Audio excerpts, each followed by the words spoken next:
افریقہ کے شورش زدہ ملک جمہوریہ وسطی افریقہ میں 2014 میں ہونے والے مسلم عیسائی فسادات کے بعد بے گھر ہونے کے بعد واپس اپنے ملک آنے والے مسلمانوں کے خلاف ایک مرتبہ پھر خونریز فسادات کا سلسلہ چل نکلا ہے۔ ملک کے دارالحکومت بینگوئی اور دوسرے شہروں میں عیسائی ملیشیا اینٹی بالاکا کے مسلح غنڈوں نے گھر گھر تلاشی کی مہم جاری رکھی ہوئی ہے۔ حکومت کی سرپرستی میں خونریز حملوں میں گزشتہ ایک ماہ کے دوران کم از کم 21 افراد جاں بحق ہو گئے ہیں۔ خونخوار اینٹی بالاکا کے بلوائیوں نے مسلمانوں کو ہراساں کرنے کے لیے ایک مہم چلائی ہے، جس کا مقصد قبائلی جنگلی افراد باور کروایا گیا ہے کہ مسلمانوں کا گوشت کھانے کے لیے مفید ہے اور اسے بلا کسی شک و شبے کے کھانا چاہیے۔ اس مہم کے بعد مسلمانوں میں ایک مرتبہ پھر خوف و ہراس پھیل گیا ہے اور وہ اپنے گھروں کے اندر قید ہو کر رہ گئے ہیں۔ انسانی حقوق کی عالمی تنظیموں کا کہنا ہے کہ مسلح عیسائی دارالحکومت کے شاہراہوں پر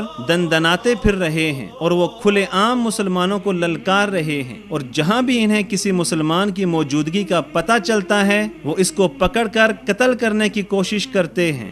شورش زدہ ملک میں فسادات کے بعد 1.5 لاکھ سے زائد مسلمان نقل مکانی کر کے ہمسایہ ممالک چاڈ، کیمرون اور مالی چلے گئے تھے، جہاں 2 سال رہنے کے بعد رواں برس ملک میں نئی حکومت بننے اور متعین ہونے والے نئے صدر کی جانب سے ملک میں امن و امان کی صورتحال درست ہونے کے دعووں کے بعد واپس آ گئے ہیں۔ جمہوریہ وسطی افریقہ کے مسلمانوں کے لیے کام کرنے والی ترک امدادی تنظیم کا کہنا ہے کہ واپس آنے والے مسلمانوں کی بحالی کے لیے نئی حکومت کے پاس کوئی پروگرام نہیں ہے۔ ان کے گھروں، تجارتی مراکز اور ہوٹلوں پر اینٹی بالاکا کے افراد کا قبضہ ہے۔ واپس آنے پر معلوم ہوا کہ حکومتی دعوے حقیقت سے عاری تھے اور زمینی حقائق یکسر مختلف ہیں۔ مسلمانوں کے لیے کاروباری سرگرمیاں شروع کرنے کا ماحول سازگار نہیں ہے۔ دوسری طرف فرانس نے بھی 1.5 ماہ قبل اپنی فوج واپس بلا لی ہے، جبکہ اقوام متحدہ کی امن فوج کے اہلکار بھی واپسی کے لیے تیار بیٹھے ہیں۔ ایسے میں ملک کی اپنی سیکیورٹی اس قابل نہیں کہ وہ ملک میں امن و امان کی فضا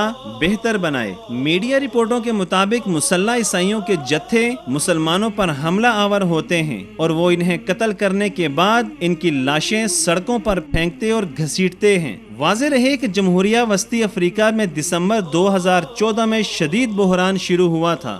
فسادات سے قبل افریقہ کے اس غریب ملک میں مسلمانوں کی آبادی تقریباً 7 لاکھ تھی۔ پوری دنیا میں امن اور انسانی حقوق کا شور مچانے والے عیسائیوں کی انسان دوستی کا یہ عالم ہے کہ جمہوریہ وسطی افریقہ میں عیسائی درندے مسلمانوں کو ذبح کر کے ان کا گوشت نوچ کر کھا رہے ہیں، لیکن اقوام متحدہ کی امن فوج وہاں موجود ہونے کے باوجود کچھ نہیں کر رہی۔ افریقی مسلمان اپنے گھروں سے در بدر کر دیے گئے ہیں، لیکن عیسائی پاپ کے پجاری ہر احساس سے عاری ہو کر یہ تماشا دیکھ رہے ہیں۔ 7 لاکھ مسلمانوں کی زندگی اجیرن کر دی گئی ہے، لیکن امن کی رٹ لگانے والے آج تماشبین بنے بیٹھے ہیں۔